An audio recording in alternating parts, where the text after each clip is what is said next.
Welcome, pupils. In this video, I'm going to take you through a little how to make a presentation. And I would say it's different from what I typically see my pupils do when they have to make a presentation. When I say start your presentation, first thing most pupils do is they open a PowerPoint or a Google Slides and they start typing text there for some reason. I don't know why, because a PowerPoint, that's something you learn in another video, should be visual aid. What you see here is actually a very, very, very, very, very bad example of a PowerPoint.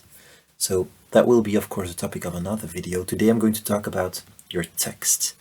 What I've got here is what I would start with, which would be a blank white paper.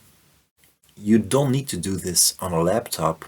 It probably works the best for most of you. You could just take a piece of paper and write your ideas down, which is what I would normally do because it's more organic.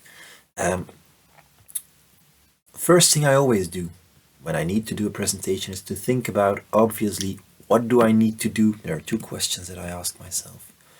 What? And here that's pretty easy.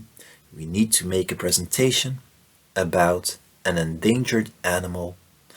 And the second thing that's important is, what is our goal? What do we need to do with this presentation? What is the thing we want to reach here? And in this case, it's to convince our listener to save our animal, to give the money from the organization to our animal that we discuss in our presentation. And we should always keep this goal in mind when writing the text, because sometimes you'll just give information, but sometimes you'll need to convince people. Sometimes you want to scare people away with what you say. If those are three different goals, and your text will be completely different if you want to do that, or if you have that type of goal. So that's the first thing, a very important thing. Next thing, of course, is what am I going to say? You know that I already talked about the 7 things that you could put in your PowerPoint, the 7 topics. First is say something about the name, which will be pretty good, pretty short, I think. The appearance, you can say quite a lot about this. This is applied vocabulary from the unit, obviously. You can use a lot of comparatives and superlatives in your text here, which is also applied grammar from this unit. You can talk about the character. What is it like? There are quite a few things, of course, you can say. Some might not be really characteristics like fastest animal. Then again, it's not really appearance as well. So it should fit here. What does it eat?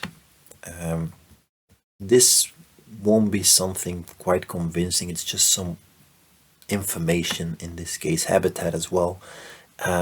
This is just information about your animal. We've talked about habitats in the unit already, so you can use that vocabulary to talk about it. And then, of course, why should we save this animal? This will be, of course, the most important thing here, because you're going to convince your audience here why your animal should be saved. A fun fact could also work because people like humor in a presentation, and your fun fact will make people laugh, obviously. So my fun fact isn't really a fun fact, but it's like a cool trivia. They are the strongest cats in the world. They can carry prey that's heavier than themselves up in the trees and eat it there.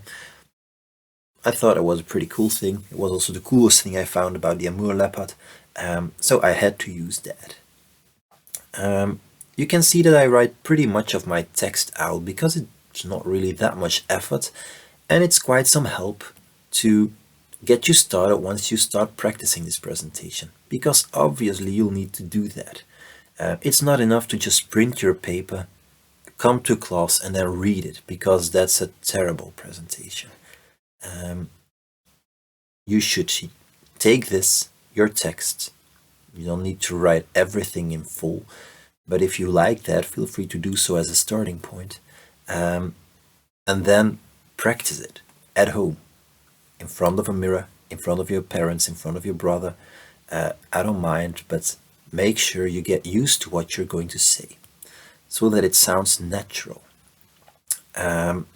Obviously, first you're going to read the text a few times.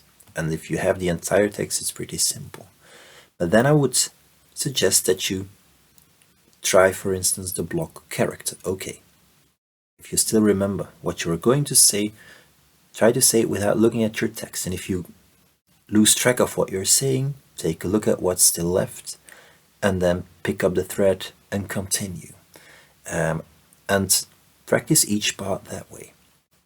And obviously, after a while, some things will be easy to remember, and then there will be facts that you always forget. Give them a color, and these will be the things that you will put on your speaker notes. Speaker notes will be your little cards that you'll use to cheat. The words you don't know, the information you always forget for each part. But that's not a text. Like, if you forget the fact that they're smart, you just say fast and smart. Those are the two words that I will put on my speaking notes. And then, of course, not everything will be read. I just select the two words that I'm going to write there. Character. And the only thing I forgot is not only fast, but also smart. And those are the three words that would be on my speaker notes then. If you forget fearful, you add fearful, etc. But the less words you've got on your speaker notes, the more you'll look at your audience, the better your presentation will be. Keep that in mind. If you have that, you have the body of your presentation. You have the content, what you're going to say, which is the most important thing. Always start with that. If what you're going to say is boring, then you can have the best introduction ever. It won't make your presentation good.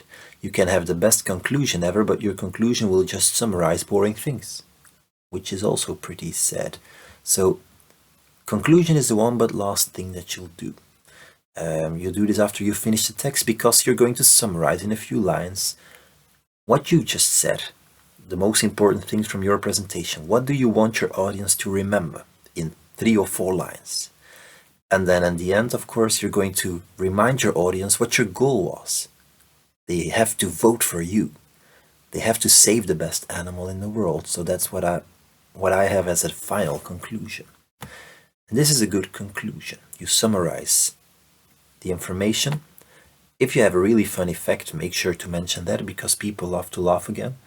And then remind your audience what your goal was, especially if you want to convince them to do something. Buy my stuff, vote for me.